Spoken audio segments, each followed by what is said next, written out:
السلام علیکم، میں ہوں رضوان اشرف۔ اس وقت جو نون لیگ کی گورنمنٹ ہے، نون لیگ کی گورنمنٹ اور اسٹیبلشمنٹ ون پیج کے اوپر نہیں ہے، اور اب کھل کھلا کے سامنے آ گئے ہیں۔ جس طرح سے آپ کو پتہ ہے کہ انٹرنیشنل اداروں نے، عالمی اداروں نے اس گورنمنٹ کی پرفارمنس کا جو نوٹس لیا، ان کے جو اقدامات کا نوٹس لیا، ان کی جو کارکردگی کے بارے میں بے نقاب کیا،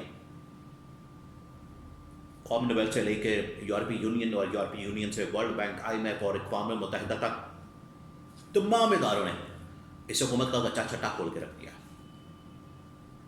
اور یہ جو رپورٹیں جاری کی گئی ہیں، ظاہری بات ہے پھر اس کی وجہ سے اسٹیبلشمنٹ کے پاس ایک جواز آ گیا، ان کے پاس تو ایک بڑی سالڈ قسم کی گراؤنڈ آ گئی کہ یہ تو اب ہم نہیں چھوڑیں گے۔ تو ایک طرف نواز شریف کی جانب سے حملہ جو کیا گیا کچھ دن پہلے ایک پریس کانفرنس کے اندر، الیکشن جیتنے کے بعد ضمنی انتخابات وہ جیتے کیا، ان کو جتوائے گئے، اس میں جو حملہ کیا گیا اسٹیبلشمنٹ کے اوپر، تو اسٹیبلشمنٹ نے بھی آگے سے حملہ کیا۔ کس طرح سے؟ اس کے بارے میں بڑی اہم ترین معلومات، بڑا اہم ترین بلاک ہے جو آج کل اس وقت آپ کو سیاسی صورتحال نظر آ رہی ہے۔ نوٹیفیکیشن کا ہوگا نہیں ہوگا، کیسے ہوگا، کب ہوگا، ڈیلے کیوں ہے، یہ تمام چیزیں، اس کے پیچھے اصل کہانی کیا ہے؟ وہ یہ کہانی ہے جو میں آپ کو بتانے جا رہا ہوں۔ بات یہ ہے کہ نواز شریف آپ کو بتائے کہ اس کے دل کے اندر کینہ، بغض اور نفرت اور انتقام یہ رہتا ہے، اور یہ جو انتقام ہے یہ آخرکار آپ کو بتائے کہ 2024 کے انتخابات کے بعد بھڑک اٹھا، کیونکہ وعدہ خلافی کی گئی۔ 2024 کے انتخابات کے نتیجے میں شہباز شریف نے نہیں بلکہ نواز شریف نے وزیر اعظم بننا تھا، لیکن راتوں رات اچانک سے پھر یہ فیصلہ بدل دیا گیا۔ کیا ہوا؟ اس میں نواز شریف کو دھوکہ دیا گیا تھا، جو کہ نواز شریف کا ماننا ہے۔ تو نواز شریف نے کیا کیا؟ نواز شریف نے پھر یہ جو ابھی چند دن پہلے پریس کانفرنس کی گئی، اس میں اس نے کہا کہ مجھے عمران خان کا، ٹھیک ہے عمران خان کا احتساب نہیں چاہیے، یعنی عمران خان کے خلاف اسٹیبلشمنٹ نے یا یہ گورنمنٹ نے کیا تو سارا ویسے اسٹیبلشمنٹ کی وجہ سے یہ سارا الزام ان کے اوپر جاتا ہے کہ عمران خان کے خلاف کیا کچھ نہیں کیا گیا، کیسز بنائے گئے، مقدمات کیے گئے، پارٹی توڑ دی گئی، بلے کا نشان چھین لیا گیا، جیل میں ڈال دیا گیا، پوری لیڈرشپ اڑا دی گئی۔ ابھی ریسنٹلی ایک تحفہ دیا گیا 13 الیکشنز کا، 13 سیٹوں کا، پھر بھی یہ خوش نہیں شریف خاندان والے۔ تو نواز شریف نے جب یہ ڈیمانڈ کی کہ عمران خان نہیں، ان کے لانے والوں کا احتساب کریں، ان کے لانے والوں کا، ان کو کٹہرے میں کھڑا کریں، تو یہ وہ چیز ہے جس کی وجہ سے نواز شریف ابھی تک مطمئن نہیں، راضی نہیں ہو رہا، اور نواز شریف کی جانب سے جو ڈیمانڈز ہیں، فرمائشیں ہیں یا خواہشات ہیں، وہ بڑھتی چلی جا رہی ہیں۔ تو اسٹیبلشمنٹ کی جانب سے ایک بڑا اہم ترین کارڈ کھیلا گیا۔ ابھی آپ کو بتایا ان کی جانب سے ایک سیکیورٹی ورک شاپ کا اہتمام کیا گیا، اور یہ جو سیکیورٹی ورک شاپ کا اہتمام کیا گیا، اس میں مختلف جو پارٹیوں سے تعلق رکھنے والے لوگ، بیوروکریٹس اور مختلف لائرس اور بڑے اہم ترین اس میں جو لوگ ہیں بٹھائے جاتے ہیں، بلائے جاتے ہیں، اور پاکستان کی جو ملٹری اسٹیبلشمنٹ ہے وہ یہ کانفرنس یا سیمینار یا ورک شاپ منعقد کرتی ہے، 4-5 دن 10 دن کی ہوتی ہے، مختلف دورے کروائے جاتے ہیں، بریفنگس دی جاتی ہیں، انہیں بتایا جاتا ہے نظام کے متعلق، سسٹم کے متعلق، اسٹیبلشمنٹ کی طاقت کے متعلق یا ان کی امپورٹنس کے متعلق، ان کی اہمیت کے متعلق۔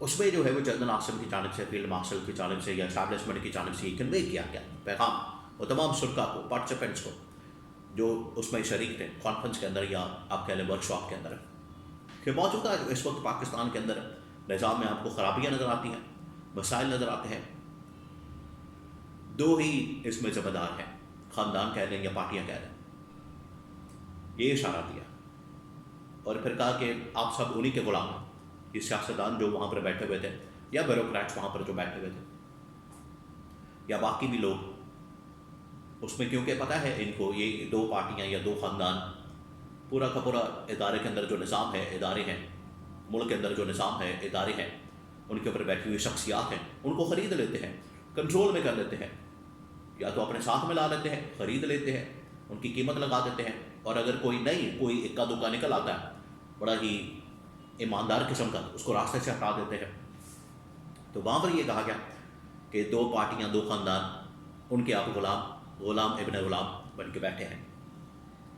تو ادھر سے جب نواز شریف نے حملہ کیا تو ادھر اسٹیبلشمنٹ کی جانب سے بھی نون لیگ اور پیپلز پارٹی کے اوپر حملہ کیا گیا اور بتایا گیا کہ یہ ملک کے اندر جو تباہی اور بربادی اور ملک کے اندر جو آپ کو اس وقت خرابی اور مسائل نظر آتے ہیں، اس کے پیچھے یہ دو پارٹیاں، دو خاندان اور دو شخصیات، اور واضح اشارہ تھا نون لیگ اور پیپلز پارٹی کی طرف، شریف خاندان کی طرف، زرداری خاندان کی طرف. یہ بتاتا ہے، یہ ثابت کرتا ہے، یہ اس بات کی دلیل ہے کہ اسٹیبلشمنٹ کو اب گورنمنٹ کے اوپر بھی، نون لیگ کے اوپر بھی، پیپلز پارٹی کے اوپر بھی، زرداری خاندان کے اوپر، شریف خاندان کے اوپر ٹرسٹ نہیں ہے.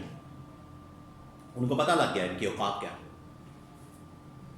ان کو پتہ لگ گیا ہے کہ ان کی پرفارمنس کیا ہے، ان کی کارکردگی کیا ہے. تو یہ اس وقت صورتحال ہے، ایک دوسرے کے اوپر حملے کر رہے ہیں. اور دلچسپ بات یہ ہے، سب سے دلچسپ بات، کہ اس میں عمران خان کا نام ہی نہیں لیا گیا، تیسری پارٹی کا ذکر ہی نہیں کیا گیا. ہونا تو یہ چاہیے تھا کہ پاکستان کے اندر 3 پارٹیاں ہیں ٹاپ لیول کی، ان کے جو 3 لوگ ہیں، 3 خاندان ہیں، نیازی خاندان بھی کہہ دیتے ہیں، چلے عمران خان کا خاندان کہہ دیتے ہیں، یا آپ کہہ دیتے زرداری خاندان اور شریف خاندان اور نیازی خاندان. نہیں، 2 کا نام لیا گیا. تو یہاں سے آپ اندازہ کر سکتے ہیں کہ اسٹیبلشمنٹ بھی ان سے خوش نہیں ہے. اور یہ والا جو پہلو اب نیا سامنے آیا، نئی چیز، نئی ڈیولپمنٹ، نوٹیفیکیشن کے اندر جو ڈیلے کیا گیا ہے، یہ بڑا خطرناک ہے. اور اس سے آپ کو پتہ ہے کہ پھر معاملات بہت زیادہ بگڑ گئے ہیں. یہ جو کھیل کھیلا گیا ہے، کیونکہ اس سے رسوائی کا باعث بنا ہے. یہ جو عہدہ ہے، یہ جو پوزیشن ہے، اور اس کے اوپر آنے والا جو شخص ہے، ڈیلے کرنے کے بعد، ورنہ یہ سارا کچھ اوپر ٹائم بھی ہونا چاہیے تھا. 29 نومبر سے پہلے انہوں نے تقریب کرنی ہے، کوئی ایونٹ کرنا ہے، وہاں پر باقاعدہ ایک پورا انہوں نے جہو جلال کرنا ہے، جو بھی ان لوگوں نے کرنا ہے. 29 نومبر سے پہلے بھی تو ہو سکتا تھا. عین موقع پر آپ دیکھیں ڈیولپمنٹس کس طرح ہوئی. شہباز شریف چلا گیا، نواز شریف کے متعلق رپورٹس تھی، وہ بھی چلے گئے. اسلام آباد کے اندر بالکل ٹاپ جو لیڈرشپ غائب ہو گئی. یہ سب کچھ پلان کے تحت کیا گیا، صرف فیلڈ مارشل کو، جنرل عاصم کو ذلیل کرنے کے لیے. تو یہاں سے آپ اندازہ کر سکتے ہیں کہ نون لیگ اب کیا کر رہی ہے اور اب اسٹیبلشمنٹ کیا کرے گی. یا نوٹیفیکیشن آ جائے، یہ بچنے والے نہیں ہیں. اور جو رپورٹیں آ چکی ہیں اس کے بعد تو ظاہری بات ہے ان کا سارا کچا چٹا کھل گیا. اور SIFC کے متعلق بھی جب سوال کیا جاتا ہے تو کہا جاتا ہے کہ یہ گورنمنٹ، جب بھی گورنمنٹ ناکام نظر آتی ہے، فیل نظر آتی ہے، تو SIFC کیسے چلے گی. تو یہ ایک دوسرے کے اوپر اب ڈال رہے ہیں، اور یہی ہونا تھا.